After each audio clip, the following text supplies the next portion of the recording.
একটা বিশ্ববিদ্যালয়ের শিক্ষার্থী অথবা যারা চাকরি প্রার্থীরা যখন প্রাথমিক বিদ্যালয়ে শিক্ষক হিসাবে চাকরি করতে যান, তখন সেখানে 11,000 টাকা বেসিক দিয়ে শুরু করেন বর্তমান প্রেক্ষাপটে। অর্থাৎ এই চাকরিটা হচ্ছে 13 গ্রেডের চাকরি এবং তৃতীয় শ্রেণীর। একজন যখন সেকেন্ডারি এডুকেশনে চাকরি করতে যান, তখন বেসিক বেতন পান 16,000 টাকা। এটা 10ম গ্রেডের এবং দ্বিতীয় শ্রেণীর চাকরি। আমাদের দেশের প্রাথমিক শিক্ষা এবং মাধ্যমিক শিক্ষা এই দুইটা হচ্ছে ফিডার ইনস্টিটিউশন। আমরা যদি ভালো শিক্ষার্থী ফিডার ইনস্টিটিউশন থেকে আমরা টারশিয়ারিতে পাঠাতে পারি, তাহলে সেখানে একটা রিসার্চ বেসড আমরা একটা আউটকাম পাবো। মাননীয় প্রধানমন্ত্রীর কাছে আমার প্রশ্ন, বর্তমান বাস্তবতায় 11,000 টাকা বেসিক এবং 16,000 টাকা বেসিক দিয়ে এই আসলে শিক্ষক হতে আগ্রহ নিয়ে এসে এখানে আসলে দিন শেষে সার্ভাইভ করা খুব কঠিন হয়ে যায়।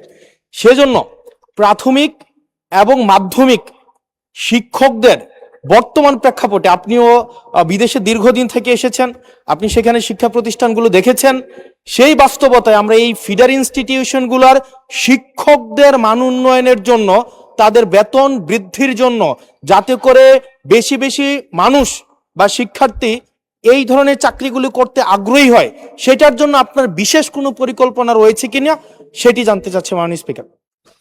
মাননীয় প্রধানমন্ত্রী। মাননীয় স্পিকার, আপনাকে ধন্যবাদ এবং জনাব হাসনাত আপনাকেও ধন্যবাদ আপনার প্রশ্নের জন্য। আপনি নিশ্চয়ই খেয়াল করেছেন এই বাজেট সেশনে আপনি উপস্থিত ছিলেন এবং আমার এই প্রথম প্রশ্ন যেটা ছিল মূল প্রশ্ন, সেখানে আমি বলেছি যে এই বাজেটে টোটাল জিডিপির 2% আমরা শিক্ষার জন্য রেখেছি। এবং শুধু তাই নয়, আমাদের যেটি পরিকল্পনা আছে, আমরা পরিকল্পনার মতন যদি আগাতে পারি, ইনশাল্লাহ আমরা শিক্ষা খাতে বাজেট 5 বছর শেষে 5% নিয়ে যেতে চাই।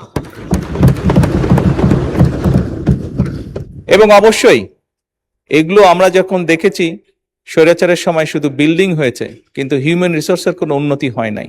আমি আপনার সাথে সম্পূর্ণ একমত যে আমরা যদি আমাদের প্রাইমারি এবং সেকেন্ডারি এই শিক্ষকদেরকে যদি আমরা সঠিকভাবে ট্রেনিং দিতে না পারি, কিন্তু শুধু ট্রেনিং না, ট্রেনিং এর সাথে তাদেরকে তাদের সম্মানীয় যদি বৃদ্ধি করতে না পারি, তাহলে অবশ্যই আমরা প্রত্যাশা করি না যে তারা ভালো কিছু ডেলিভার করতে পারবেন।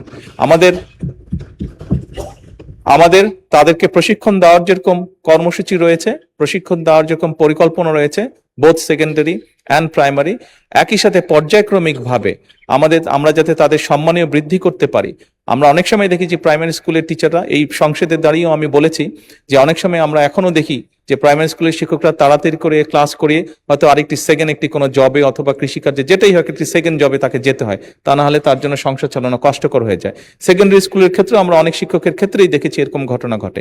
এই কাজটি যাতে তাদের না করতে হয় এবং তারা যাতে সঠিকভাবে তাদের সময় এবং তাদের মেধা শিক্ষার্থীদের পেছনে ব্যয় করতে পারেন, সেই জন্য তাদের সম্মানই বাড়ানো প্রয়োজন বলে আমরাও মনে করি এবং পর্যায়ক্রমিকভাবে